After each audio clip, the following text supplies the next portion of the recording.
All right, it's June 6th, 2022. We're in Pinebluff, North Carolina on a busy US Highway 1, 4-lane street right through their town center. And believe it or not, Pinebluff used to be a renowned resort in its day back in the early 1900s that even rivaled Pinehurst. But over the years, it changed into just a residential community. A little thrift shop right here across the road, and a little building there, and this gas station here. I'm showing you this because we're on a quest to visit every town center in the state, and I want to stop in here and get Pinebluff. And so this is what their town center looks like, but it used to be on down that road toward a lake they had there, and had a railroad down there and a depot and a beautiful lake and a resort down there, and electricity come into town. They had lights that ran up from the lake to the depot, I believe, and all different colors to attract people as they rode by on their trains, and it was just an amazing thing back then, I guess.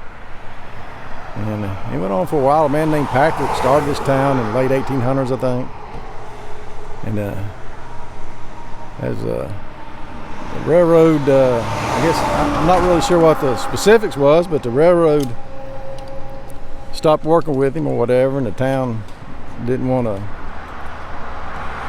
use their tax money to keep promoting the town. Patrick was big in promotion, and when he laid this town out, you'll know the streets are named Boston and Pennsylvania and things like that, and they did that so that they could send pamphlets up north to try to draw people down here to move in this area, which was in pretty bad shape after the Civil War. All the pine trees here, these beautiful pine trees, were logged and for lumber, and got turpentine out of them and things like that, and it was just devastated at the time. I guess it was mostly just fields by the time they finished all that. But yeah, he went on to form Chimney Rock, this town of Chimney Rock up there. So he was a little town maker, I guess, and then eventually died in 1918 from the flu, a big outbreak. Anyway, I think I'm gonna call it right here. I guess you'd call this a non-walk and talk tour. It's a lot of talking, more talking for sure, but I'm gonna ride down there and see if I can find that lake. If I can, I'm gonna put that on as bonus footage for you, and we'll see if we can find out where the original part of the town was before they used this big 4-lane highway.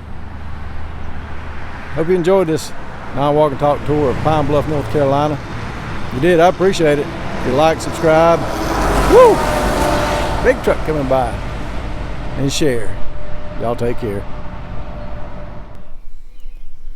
So I did find this Delano Park and Pinebluff Lake down here, but I'm not sure this was the original lake where the resort was. It looked bigger in a video I watched talking about the history of it.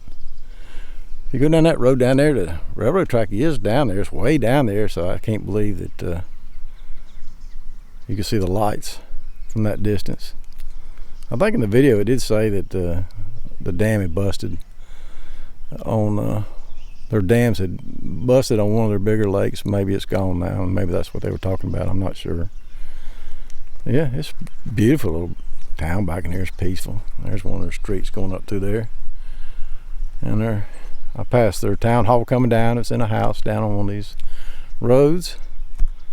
Yeah, it looks like a great place to live. Anyway, it's a shame they didn't save that depot area and that lake where they did all the lights and all, where you could go by and see where all that happened. So quiet now, it's hard to believe it was a big bustling resort town, but it was. But it's still a nice town to live, and I wouldn't mind living here myself. It's nice down here at this park today. We got to continue on our trip, so I'm gonna head on out. See you in the next town.